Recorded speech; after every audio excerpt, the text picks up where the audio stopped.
Somewhere in the warm water off the island of Yap, a disk of limestone bigger than a dining table rests on the seafloor. No diver visits it. No one alive has ever seen it. And yet on the island above, everyone agrees it belongs to one family, and it is spent, inherited, and used to settle debts without ever being touched.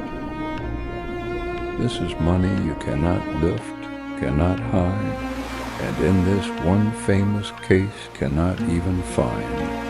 For most of this series, money has been paper that died. Today it is stone that lived, and it may be the most honest currency ever made, because it reveals in plain daylight what all money secretly is.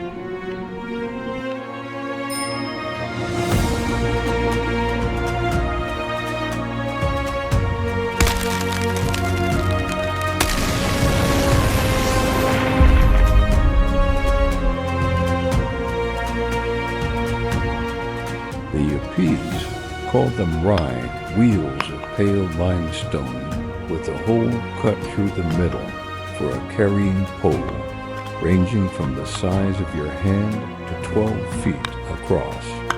But here is the catch that makes them extraordinary. Yap has no limestone. Every last stone was quarried on Palau, 250 miles away across open ocean, carved with shell and stone tools, and ferried home on bamboo rafts and outrigger canoes. Men drowned on those voyages, and that danger became the whole point. A stone's worth came not from a king's stamp or a fixed weight of metal, but from its story, how large, how old, how perilous the journey that brought it home. This was money as biography. Now the genius, the stones almost never move.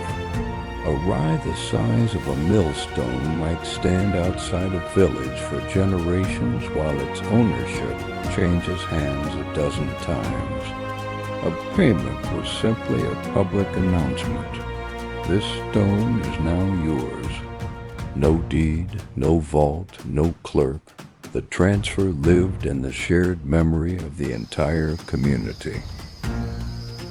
The island itself was the bank, and every islander was a page in its ledger. If a dispute arose, you did not check a document. You asked the village, and the village remembered. Does that sound familiar? It should. It is a public, distributed ledger of who owns what, a blockchain carved in stone 3,000 miles and 1,000 years before Silicon Valley claimed to invent the idea. The most famous rye on Yap is one that no living person has ever seen.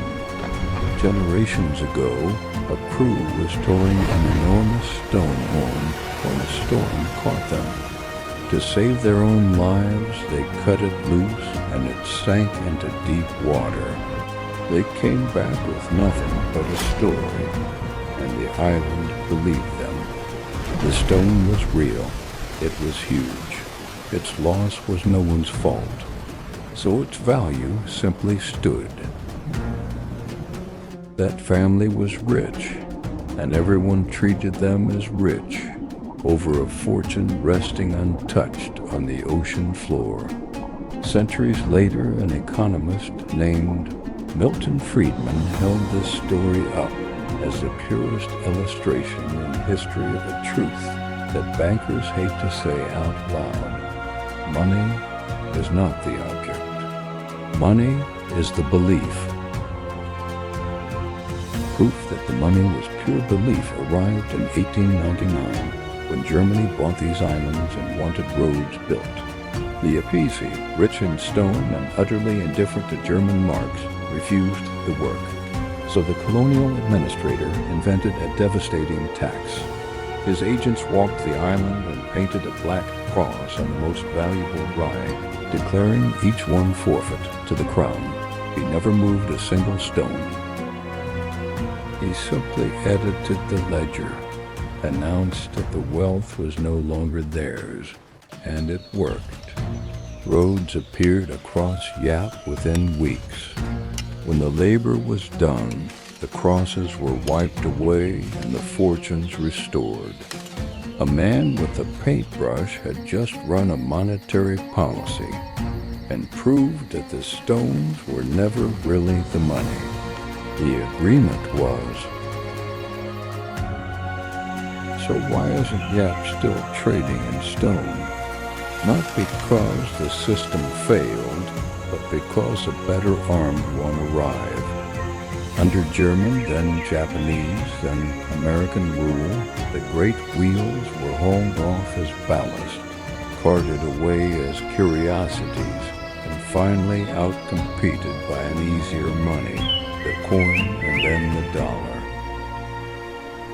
Roughly 6,000 rai survive today, standing in quiet banks of stone along the island's paths, still owned, still occasionally spent at a wedding or a land deal, a living currency gently demoted to a ceremonial one. The island that invented the public ledger now keeps its real accounts in United States dollars, exactly like the rest of us. The idea didn't die. It just changed handwriting. Here is the warning sign, and for once it runs the other way from every other episode. The Yapese never forgot the thing the rest of us keep painfully relearning, that money is a record of who owes what and nothing more. The paper, the gold, the stone, the pixels glowing on the screen, those are only the ledger's handwriting. Trust the ledger, and a stone at the bottom of the sea is a fortune. Break it, and a wheelbarrow of banknotes is wallpaper, as a certain country in 1920s Germany discovered the hard way. But 3 centuries before Weimar, the German lands ran their first great money madness, a continent-wide frenzy of clipping, shaving, and swapping coins with a name as strange as the crime, the Kipper Unwhipper. That's tomorrow. A new fortune falls here every day. Subscribe.